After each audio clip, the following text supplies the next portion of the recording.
And that is, when I talk to Latter-day Saints, and they're like, well, I can't believe in the Trinity because Trinity is mentioned nowhere in the Bible. And I'll say, well, I can't believe in a prohibition of coffee because coffee is mentioned nowhere in Section 89 of Doctrine Covenants, right? If I'm looking at it logically, I don't see any overt benefits to drinking coffee and tea. I do. Hello, Saints. My name is Jeff. I'm a pastor in Utah, exploring everything I can about the Church of Jesus Christ of Latter-day Saints. And one of the trailheads of exploration that I keep bumping into and saying, I'm not getting it, is why don't Latter-day Saints drink coffee and tea? I mean, it makes a little bit of sense as to why you might not drink alcohol or do tobacco. We're going to get into all that. I have my friend, Dr. Casey Griffiths here from Brigham Young University. Thanks for being here. Good to be here. Thanks, and Pastor Jeff. You're going to help me unpack all this, okay? Okay, let's get into it. Let's do it. So why don't we just start here? Help me understand briefly, where Section 89, the Word of Wisdom, fits in the totality of D&C, just historically. Yeah. When did it come about? Why did it come about? Okay, so it's a revelation received in February of 1833. The context around this is that Joseph Smith has just barely received a revelation instructing him to organize a group called the School of the Prophets, which is a biblical term, right? And this is in Kirtland, Ohio? This is in Kirtland, Ohio. Okay. And the School of the Prophets was basically an adult education program. Let's gather together a bunch of men who are going to act as ministers and give them instruction in the scriptures and provide fellowship. And it sort of is a proto form of temple worship. But the context of the Word of Wisdom is these guys met in this very small room. And according to Brigham Young, who, by the way, was not yet there, but was friends with everybody who was in the School of the Prophets, he said in this tiny, tiny room, they would light up a pipe and start to smoke. And before you know it, the room was completely filled with smoke. And then he said they'd take out a swatch, I don't know what the word is, a chaw of chewing tobacco and put it in and start spitting all over the floor. Yeah. And pretty soon, the people that had to clean up, who primarily were Emma Smith and probably Ann Whitney, and in an early version of the discourse Brigham Young gave, Joseph Smith also, started to become a little annoyed at the tobacco juice and at the smoke and the fact that, it was difficult to see the teacher in the front of the room. And so Joseph inquired of the Lord and received this revelation, which not only deals with tobacco, but covers a number of substances and ultimately becomes the health code that most Latter-day Saints follow in their lives. Right. And it's a reason, specifically, this one section, why Latter-day Saints will, to your point, find themselves in tricky or awkward conversations sometimes. When the common thing for us to do, as you mentioned earlier, is I frequently meet people for coffee. That's a thing that we do. It's a way to invite people into a conversation, and going out for drinks is not an uncommon thing. Or even when you're inviting people into your home, you have a meal, and would you like a glass of wine? Or after the meal, would you like some coffee or tea?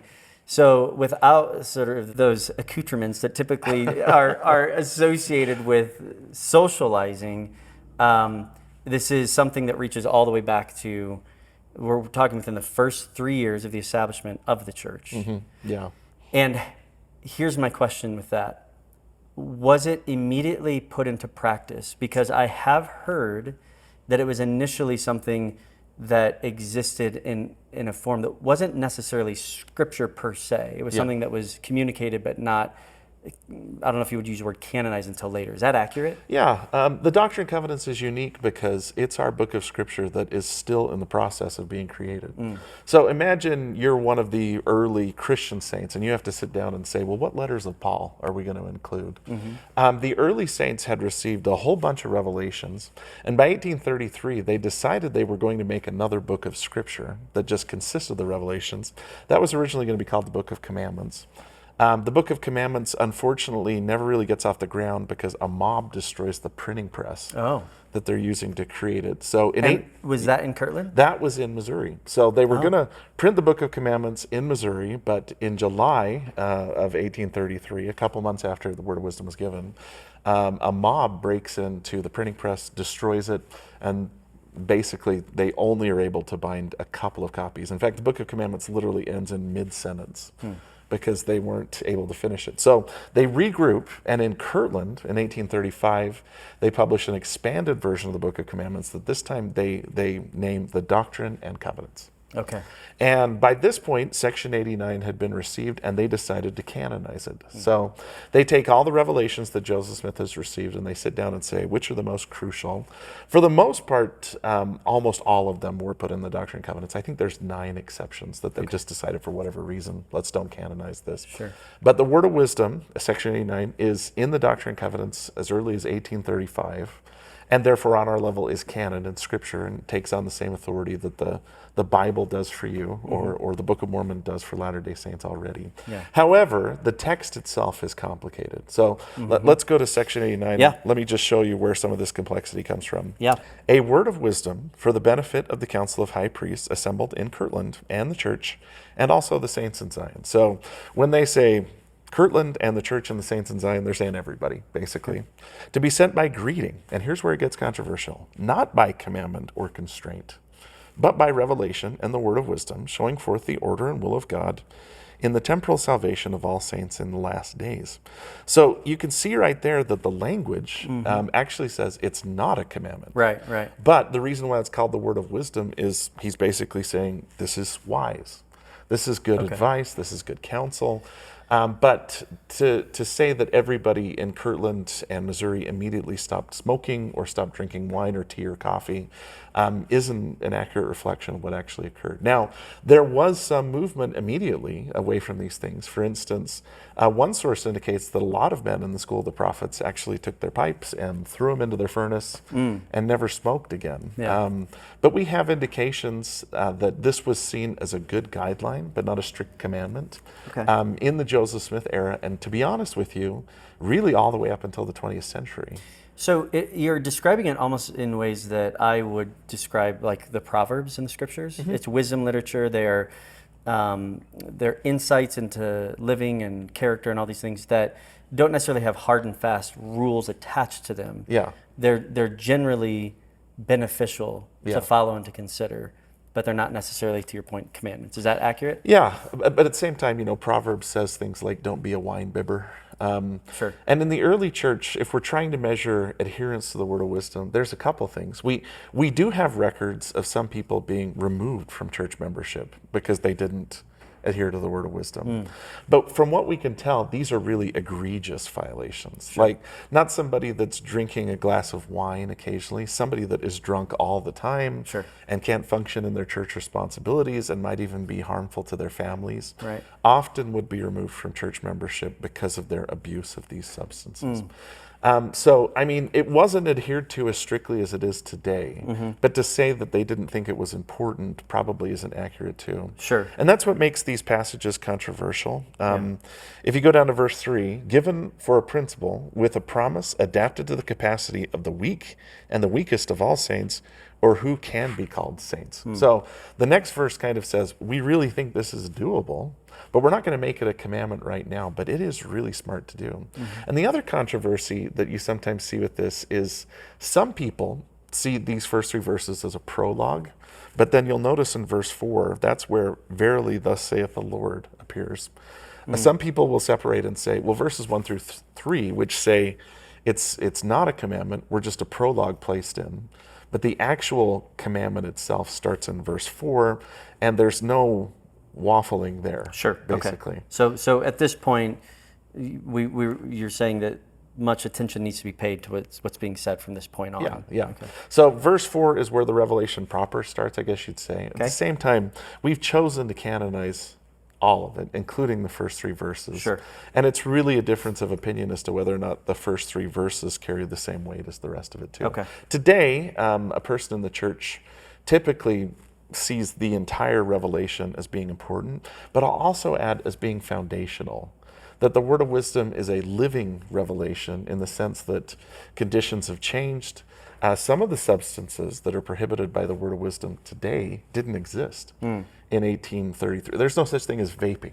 Right. In 1833. And so I think most Latter-day Saints would say Section 89 is the foundation, But the superstructure, the actual building itself, the architecture of the revelation is being added to all the time by leaders of the church Sure. as new things come into play and as circumstances change. Yeah. To that point then, now that we have that context, let's go through the actual text here and help me understand and explain the clarity around why some of the things were prohibited and maybe even how they are or not practiced or put into place. Okay. Because, that is complicated, and I appreciate you addressing that. So start in verse 4. Behold, verily, thus saith the Lord, in consequence of evils and designs, which do and will exist in the hearts of conspiring men in the last days, I have warned you and forewarn you by giving you this word of wisdom by revelation. So I would pause right there to say, he's saying that this is specifically a commandment for our time. Okay. Latter-day Saints don't and shouldn't have a problem with previous people prior to 1833 drinking wine or using alcoholic beverages or smoking tobacco. Okay. We don't have a problem if Jesus used alcoholic wine. Okay. I've been to Cana, and I know that it's possible that he wasn't using alcoholic wine, and some people in my church will make that argument. But if Jesus was using fermented wine, that's okay. Now, is alcohol mentioned here to that point, Yeah. or is this primarily wine? Yeah, alcohol's mentioned in the next verse where he says, any man drinketh wine or strong drink among you, behold, it is not good. Okay. So wine or strong drink is the text here. But going back to my point, you can see in the Bible, in Leviticus, for example, health codes. The health code that the Israelites followed is changed in the New Testament by Peter, right? When he has that dream, they move away from that health code. We would say the word of wisdom is a health code, he says specifically here, because of evils and designs that exist in the hearts of conspiring men in the last days. So, if I'm hearing you correctly, where there's nothing inherently wrong with eating shellfish or cutting the hair around your ear, which are things that are talked about in the Levitical system, many of those things were prohibited because they were practiced by the evil nations around where Israel had been functioning at the time, and there was a desire for them to be distinct from those nations. Yeah. So societally, am I hearing sort of a comparison there, that it's not that there's something inherently wrong about wine or strong drink per se, but being that those things are associated with the evil behaviors of the world, that's why there's a call to abstain from those things. And honestly, back in former times, we wouldn't have a problem with a person who had a limited use of alcohol. One of the conundrums is it appears that Joseph Smith used wine on a limited level. I can think of a couple places, like after he escaped from Liberty Jail and while he was in Carthage Jail, where he said, we did drink wine and it refreshed our spirits, is the phrase he uses in Carthage Jail. But again, this wasn't abusive. Like in Carthage Jail, they talk about 1 bottle of wine and 6 individuals. Sure. So nobody's getting blind, screaming drunk. Sure. And they did, like I said, levy ecclesiastical penalties about people that did abuse alcohol and substances. Right. But again, at that time it was seen as wise but not expressly forbidden. Yeah, and the pervasiveness of alcohol is something that still exists today, and is a little bit, it's maybe easier to see. Believe it or not, I know that you and I were talking before we turned on the camera, that we're a little bit on the older age. So we remember, walking into restaurants and the first thing the hostess would ask is, would you like smoking or non-smoking? Yeah. When I tell that to my kids, they have no idea what I'm talking about. So we know that there are people out there that smoke, and it's not, in America though, it's not as pervasive and visible as it was back in the day. But as we then get down into verse 8, it says, and again, tobacco is not for the body, neither for the belly, and is not good for man, but is an herb for bruises and all sick cattle, to be used with judgment and skill. So here, same thing. He's saying that we're not going to partake in tobacco in any form. That doesn't mean that for medicinal or practical purposes it can't be used. Yeah. And again, he mentioned sick cattle here, which I think was in line with the veterinary science of the day. I don't know if it is now.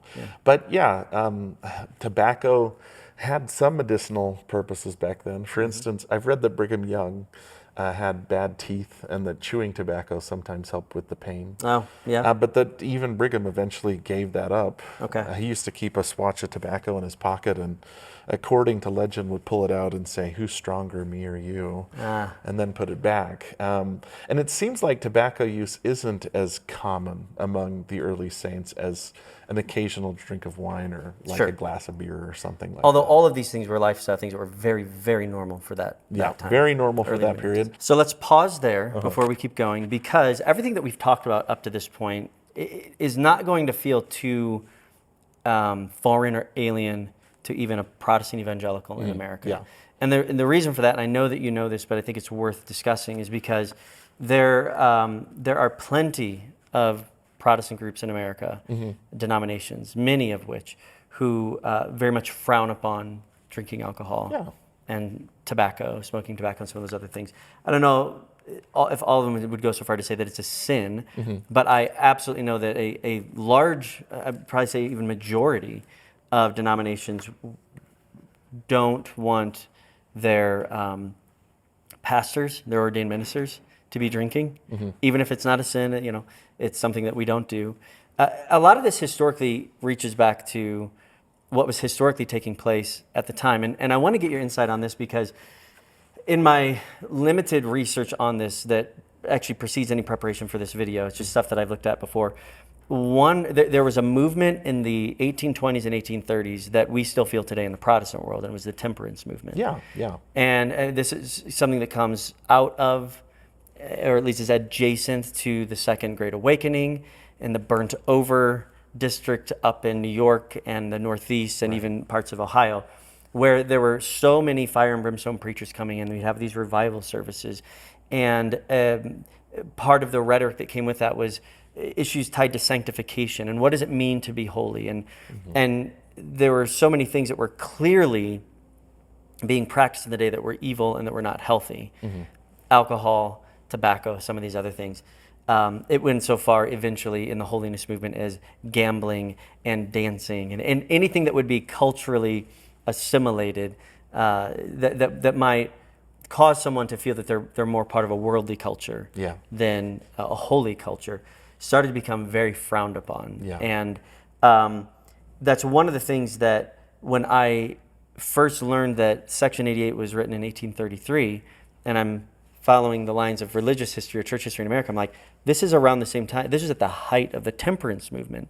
So historically for me, it's hard for me not to say, was this a revelation, or was Joseph Smith running adjacent to a lot of church groups in America at that time that were pulling back on issues tied to alcohol and tobacco and other ways of worldly living? Yeah, and I have no concerns saying he was influenced. Sure.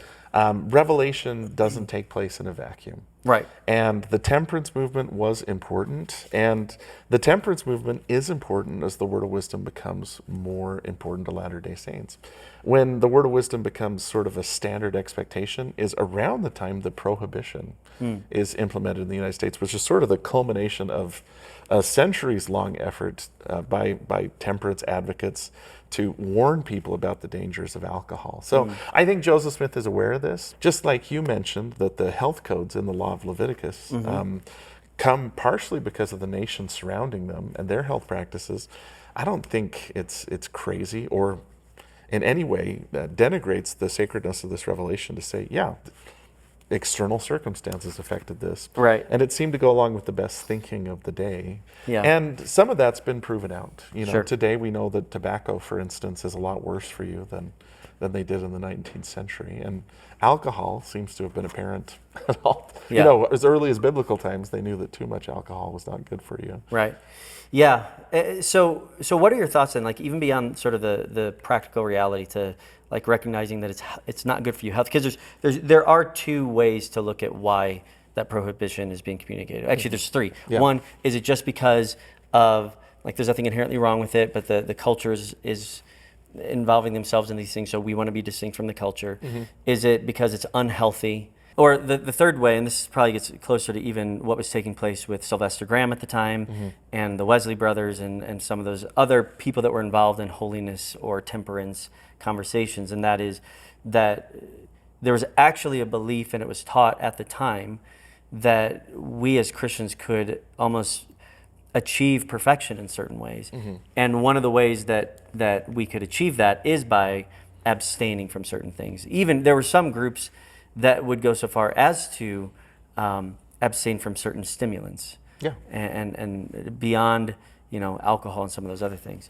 So I think for me, it's just an interesting observation that there was a lot that was coming out of the Word of Wisdom. I think I had even seen at one point that the American Society of Temperance or something like that, they had the highest level of chapters in all of America, specifically concentrated in New York and Ohio, was 1833. Yeah. So the fact that there was almost a religious social consciousness that was playing into, to your point, if Joseph wasn't doing this in a vacuum, he was also paying attention to what was taking place religiously, which is really how the Restoration movement started. He's paying attention to what's taking place in the religious landscape around him and running adjacent to them in communicating some of these health codes. Yeah, and I can see it having dual purposes, right? Like one function of the Word of Wisdom is it does set us apart.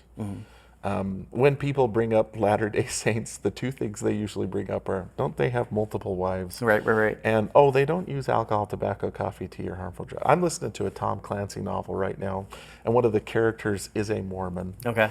And Tom Clancy introduces him by saying he had never tasted alcohol or tobacco. And I was like, what does that have to do with the Hunt for Red October, man? Right. But it distinguishes us. At the same time, too, there's a different dimension to it as well, which is part of the Word of Wisdom is exactly what it said. It's wisdom. It could be called the word of common sense. Sure, right? sure. To them, the common sense of the day was these things are bad for you. Yeah. So just stay away from them and be cautious with how you use them because they can be harmful. And part of it too was we wanted to appear to be upstanding citizens. Sure. We know that we already have some beliefs that conflict with other Christians. Yeah. And not being prone to use alcohol, tobacco, or coffee or tea does sort of allow us to have that upright citizen sort of look. And so everything that we're talking about right now, I think there's a point I'm getting at, is not foreign to even a Protestant mindset, especially an American Protestant mindset. And arguments that you're making are arguments that many evangelicals would agree with. Yeah. It makes sense in a lot of ways to us. And honestly, I think we've taken it further because there are many who still say you don't play cards. You don't, gambling is a sin. Dancing is a no-no. That's, the movie Footloose, which was shot 10 minutes from here. Up the road from here, and I want to clarify, we do play cards. Maybe too much.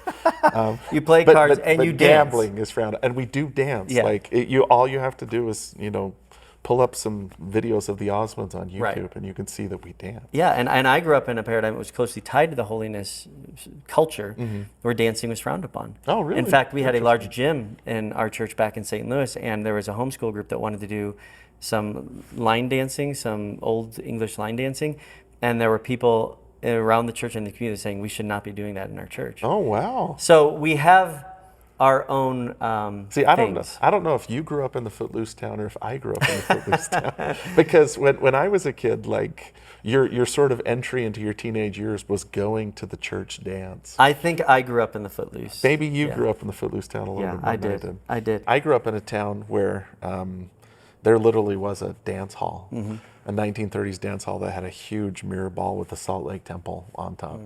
And the Angel Moroni was in the decor and everything like that. So it was, not a problem for our church dancing. Sure. But, in your church, coffee wasn't a problem, right? And in our church, it's a thing.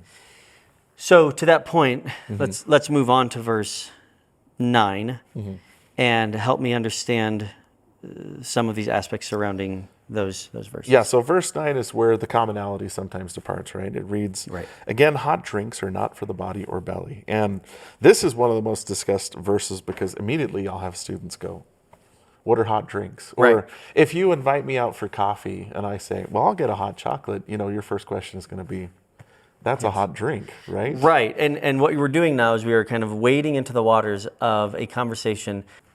I have talked to numerous Latter-day Saints on this topic of hot drink and coffee.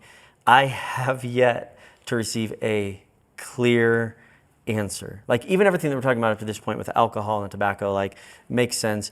This is where it gets super fuzzy for me. Yeah. So I think I have the same questions. What is defined as a hot drink? And I know this is where we are going with this, but when does, based on the fact that it's not saying coffee, when does hot drink become interpreted and applied practically as coffee? Yeah. So in the 1830s, pretty much the only hot drinks they had were tea and coffee. And it's within a couple weeks after Section 89 is given that this question is raised. And church leaders define hot drinks as tea and coffee. And they have pretty much consistently ever since then. So we're talking like 1833 and on? Yeah. Okay. Yeah, it's pretty consistent. Now, again, it's the nature of the language here that causes people to get tripped up a little bit. But if you go back and look in church practice and in church discourse and today in church handbooks, yeah, hot drinks have always been defined as tea and coffee. Sure. And the other problem here is not using alcohol and not using tobacco are pretty much common sense. Right? Sure. Like when I was a missionary and we were teaching people about the word of wisdom and we said, we need you to refrain from using alcohol and using tobacco, most of the time they'd go, oh yeah, that makes sense. But then when we would say, but we also need you to not use tea or coffee, they'd be like, well, that's not as dangerous as alcohol and tobacco, right? Sure. And this is where the word of wisdom maybe verges from common sense into sacrifice. Where, you know, to an ancient Israelite, it wasn't common sense to smear blood on your door so that the destroying angel would pass you by. You know, there's no scientific study or research that says that does anything, but they did it to demonstrate obedience to a commandment. And this part of the word of wisdom, we really can't point and say, well, coffee causes cirrhosis of the liver or higher rates of lung cancer, though there are some things associated with coffee and tea that could have negative impacts on health. Sure. And to me, it's hard for me not to get into at that point where we're looking at a confirmation bias of like, well, I'm seeing, like, I'm going to look for what is unhealthy about coffee. Yeah. And if we look at what's unhealthy about anything we eat or drink, we probably say we probably shouldn't eat or drink a lot of things. Yeah, and that's going down a rabbit hole that's maybe not useful because some Latter-day Saints have no problem, you know, drinking an energy drink. Right. But won't drink coffee. Right. And that's a whole other discussion because some people have tried to justify tea and coffee by saying, well, caffeine is against the word of wisdom. And yet, how many soda shops are all around Utah? And, you know, there's soda fountains now at BYU. So we know it's not the caffeine. And there's always been soda fountains at BYU. It's not a new development. Latter-day Saints love sugar. Okay. And we can say caffeine because it's addictive, because there's a general teaching with the word of wisdom that addictive substances should be avoided. But there's a lot of addictive substances like sugar that we don't go out of our way to avoid. And at a certain point when we had to set a universal standard that everybody would follow, we just decided alcohol, tobacco, coffee, tea, and harmful drugs. And nowadays, you know, the one that probably generates the most discussion is harmful drugs. Sure, sure. Word of wisdom doesn't mention marijuana or PCP or cocaine. Sure. But all those would be prohibited based on our understanding. Yeah. Well, I mean, we can make at least a correlation between alcohol and other addictive mind-altering substances. Right. Yeah. I think there's a couple things here. The first one, I think where a couple of things still become unclear when it comes to the text, okay? And to maybe enter into this aspect of the conversation with a little bit of levity. And that is, you know, when I talk to Latter-day Saints and they're like, well, I can't believe in the Trinity because Trinity is mentioned nowhere in the Bible. And I'll say, well, I can't believe in a prohibition of coffee because coffee is mentioned nowhere in Section 89 of Doctrine and Covenants, right? Yeah. One of the first times I ran into that is I was with a church member and it was very early on in this Hello Saints process, and I said, we had gone somewhere together. I said, do you want to go grab some coffee? It's like, oh, wait, no, we can't do the coffee thing. And they actually quoted verse 9 of Section 80. Hot drinks are not for the body. Hot body. drinks are not for the body. Yeah. I said, then we can go get an iced coffee, because iced coffee is really popular. I love to drink iced coffee. And they're like, no, we can't do that either. And the more wise I asked, I never got a satisfactory answer. It wasn't making sense to me. Especially where, you know, if coffee and tea are prohibited, unless the tea is herbal, I guess that gets into verse 10. Yeah, because anything steeped in hot water technically can be called tea. Right. But, and again, verily I say unto you that all wholesome herbs God hath ordained for constitution, nature, and use of man.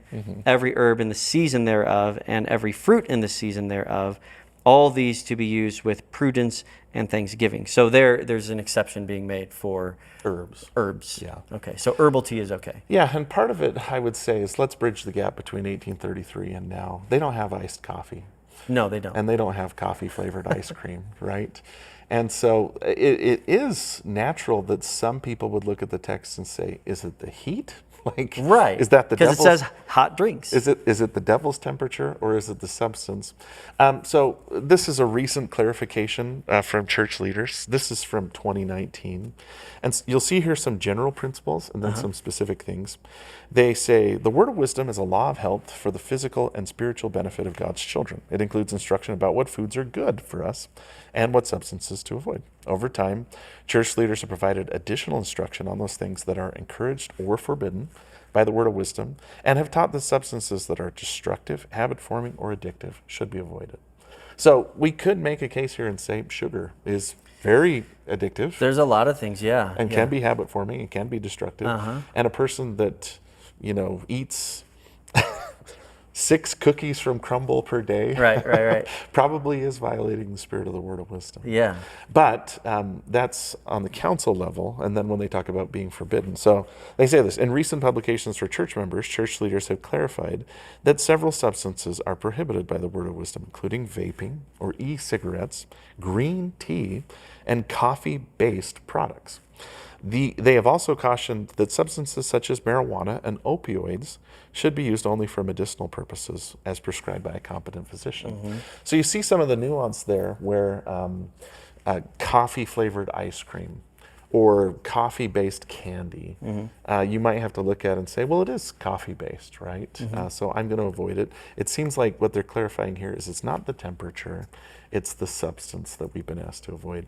But another nuance you'll see there is that they do mention that opioids or medicinal marijuana are typically to be avoided, but if a physician prescribes them. So if I had a congregant, a member of my congregation who came and said, my doctor's asked me to start to use CBD gummies or something like that, he says that it would be less harmful than using this. I would say, well, if he's a competent physician, then you can go ahead and use that, and it's not a violation of the word of wisdom. Sure. Just like a person that abuses, an opioid could be violating the word of wisdom, but they could also be following doctor's orders. There's a little volition in how we choose to observe it. Sure. And like they said, some things are encouraged and some things are forbidden. Okay. And generally the forbidden list is alcohol, tobacco, coffee, tea, and harmful drugs. But even harmful drugs, again, opens the door to say, well, how do I determine if it's harmful? Sure. If you're asking the question, a doctor can help and let you know if it's harmful. But you might just need to use your own brain and say, hey, if I have to pop 40 pills a day in order to deal with this, maybe I am abusing this particular substance. Where things stand right now, and I'd love to get your thoughts on this, even in the Protestant evangelical world, where we are on our own kind of evolving through some of these things, there are less, the stigmas attached to drinking and some of those things are becoming less and less. I think alcohol would be the primary one that there's a loosening up there. And a lot of what people will say is, well, it doesn't say anywhere to not drink, it says don't get drunk. And there's enough stated in the New Testament talking about how all things are permissible, but not all things are beneficial. So where the scriptures, at least in the New Testament, are actually moving away from specifying, you should or shouldn't be doing certain lifestyle things. This is more an issue of being just conscious of what we're doing to make sure that we aren't overindulging for whatever reason, whether it's because it's an addictive substance or because you just really like it a lot. Like moderation is something that's practiced. These are a lot of the arguments that sort of are brought into like why alcohol doesn't need to have a stigma attached to it that it has had attached to it. And even to the extent when we say how Paul was dealing with certain churches in the New Testament where there were reasons given as to why they should abstain from certain things, like meat sacrificed to idols. And even he's saying like, no, like meat sacrificed to idols, it's just meat. It's not a big deal. Now, if it causes somebody else to sin or to stumble, if it becomes problematic, becomes distracting in your midst, if it's discouraging to them, it's confusing to them, then Paul is saying, well, at that point, like love needs to trump your freedom. Love always trumps freedom. If it's causing a problem with somebody else, and he goes so far to say, if it's going to cause somebody else to stumble or be a problem for them, then I won't eat any of that ever. So it's more about the relational aspect as opposed to a code to follow. Yeah. So that's just how it seems to be being handled. Those things that were previously prohibited or frowned upon, what I just articulated is becoming more of a mainstream view of some of those things that were, whether it be dancing or playing cards or drinking alcohol. So I'd be curious to get your thoughts on some of that. Yeah, we're wrestling with a lot of the same issues to where I want to be clear that Latter-day Saints wouldn't say that a person who isn't a member of our church is sinning if they use alcohol. They're not living under the same covenants that we are, and we have to accept that they're working with God in a different way than we are. At the same time, too, we're wrestling with that principle you see in the New Testament of we want to live the law, but are we going to get so specific about how we live the law? Right. Like the Jews in Jesus' time were wrestling with the Sabbath day. Yeah. And most of them were doing the best they could, but some of the people that were opposed to Jesus were, you can't walk more than this many steps. Or if you put an egg next to the fire, you're cooking it, that's work, you're violating the Sabbath. And that's really where the whole saying of straining at a gnat comes from, or dividing the mint and the cumin. They were trying to get so perfectly precise, and he's like, you're completely missing the heart of the law. And we sometimes wonder about people doing that, right? There are certain things in the Word of Wisdom that for a Latter-day Saint are forbidden, but when it comes down to like your caffeine consumption or your sugar consumption or your meat consumption, we worry sometimes about getting into that whole, we're straining at a gnat and swallowing a camel. Right. And even, if you have a friend who's not a Latter-day Saint who drinks alcohol, are you being judgmental or condemnatory when they have a different understanding and a different relationship with God than you do? Sure. Now, for me, I grew up in a family where there was some use of alcohol and some abuse of alcohol. And I think even if I wasn't a Latter-day Saint, I would feel strongly about those substances. Because I am a Latter-day Saint and because I've made covenants and because going to the temple is such a big deal for me, I can't imagine ever feeling like it was okay for me. But that's me and that's my background. Yeah. And I will say that our observation of the Word of Wisdom has been fairly consistent for about a century now. It's really around 1921, the 1920s, that the leader of the church at the time, who was a man named Heber J. Grant, said, we've had almost a century to follow these principles. I am officially going to make this a commandment, and I'm going to make it an expectation if a person wants to attend the temple. And at that time, it became normative for a Latter-day Saint to completely abstain from alcohol and tobacco, coffee, tea, and harmful drugs. So, question then, from a just scriptural standpoint, why not change Section 89 then to say this is a commandment? Good question. Again, what we see Section 89 as is the foundation. Okay. And we want to recognize the historical legacy that's there. Like, it would be tough for you to go in and change the book of Leviticus, right? Sure. Even though your observation of the principles in Leviticus is significantly different than Moses's people, right? Right. I don't think we're living in the Levitical paradigm anymore, but where you are still living in a Doctrine and Covenant paradigm, maybe that's just a question for me as it pertains to how ongoing revelation is applied. Yeah. And even if it's not changed in Section 89, is there a section added at the end or an addendum of some sort added? Yeah. But I mean, you could see someone who lived after the time of Moses going into Isaiah or Habakkuk and saying, hey, what do you think about this aspect of the health code? Sure. That's kind of the paradigm we exist in, to where we have foundational scripture that we draw from for our practice. Yeah. But we also have people we see as living prophets and apostles. And we go to them and say, well, it's 2025. What does the Word of Wisdom look like now? And I would expect that in 2125, a century from now, the Word of Wisdom will be observed slightly differently than it is now because of this idea of living revelation and living prophets. Yeah. So the analogy again would be Moses received the commandments, but the interpretation of the commandments, including how we apply and live them in our day, is up to the current prophets and apostles. Yeah. So I have to ask this just because I hear a lot of Protestants kind of position this whole topic this way, and that is the reason we don't drink alcohol maybe is because we don't even want to get close to getting drunk. And it says, don't be drunk on wine, but be drunk on the Spirit in Ephesians chapter 5. Right. And there are few things within even a New Testament paradigm where there's a clear prohibition of something that causes us to abstain from things. I've heard some people say, and I'd love to get your thoughts on this, that where it isn't clear, like it's almost like don't drink coffee, even though it doesn't say coffee, but just don't do it just because the prophet says so. That starts to almost sound to some people consistent with the stigmas that are attached to, there really is no rhyme or reason to this. We're just being told by leadership to not do something, so we're not going to do it. And I'd be curious to get your thoughts on that, because it really does reinforce for some people to be like, yeah, that just sounds very culty. You know, you have this person saying, don't do it. Well, why not? Well, just because. What are your thoughts on that? How do you respond to that? I would say the reason isn't just because. The reason for us is the Lord asks us not to. Okay. And if you read through the scriptures, there's consistent times when people are asked to do things that don't make logical sense to them. Jesus tells a guy, after he spits and makes clay and puts it on his face, Sure. go and wash in the pool and your blindness will be healed. That makes no sense. Right. But the guy obeyed. Right. And he was healed because of it. Moses tells the Israelites that if they'll look at a brass serpent on a pole, they'll be healed. That makes no sense. Let's volley on this a little bit. Yeah. Those were occasional or incidental commands as opposed to normative, as opposed to word of wisdom, which is normative.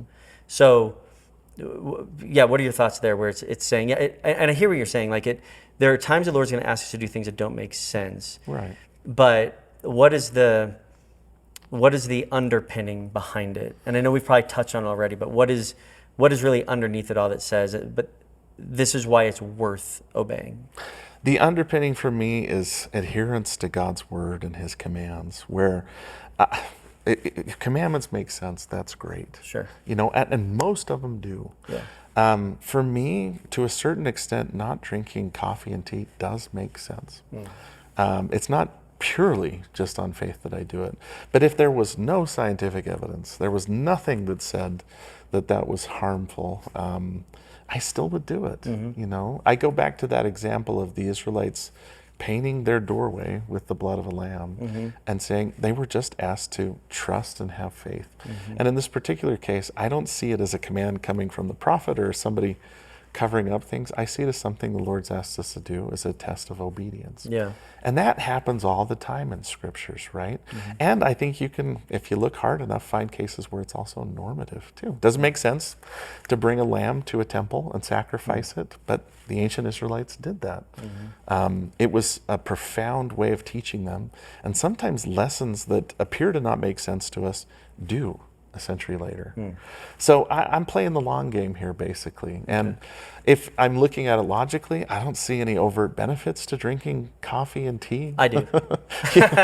Helps you stay awake while you're driving. Well, I mean, it's no different than a soda, which I don't drink soda, not for any religious reasons. I just don't like it. But I hear what you're saying. Like there's. But I think you'll agree with me that there's a point to where we say we act on faith. It doesn't make sense to believe that a guy 2,000 years ago died and was resurrected. Doesn't make sense based on the world I see and the way human bodies function. But I believe that happened. Yeah. And I've structured my life around that belief, which doesn't make logical sense because I have faith that it's true. The voice of God in our day sometimes asks us to do things that are outside the norm or maybe difficult. And, you know, nowadays, I don't think it does set us apart that much to not drink alcohol or use tobacco, because everybody knows that's dumb. But it does set us apart to not drink coffee or tea. And I'm okay with being othered a little bit if that helps in my discipleship and draws me closer to Christ. Well, I will say, I appreciate every aspect of you kind of helping me understand the history and, you know, the scripture and how you guys apply, and even where ongoing revelation has tied into the application of this, because it affects a lot of people. To your point, it's tied to even whether somebody is worthy to enter into the temple. So these are important issues. And so thank you so much for your time. Thank you for your insight and your friendship in this space. And tell people how they can check out what you're doing online right now. Okay. I do a podcast. We're going to be talking about the Doctrine Covenants and other scriptures. And I also help out with Why Religion, a few spaces. So I hope you'll join us if you are interested in the history of the Church of Jesus Christ of Latter-day Saints. Links are in the description. Like this video, subscribe. You can support me on Patreon if you want to see a very extended version of this video. But if you don't, that's fine. Keep coming back for more conversations like this, probably more even with Casey. And until next time, I'll see you later, Saints.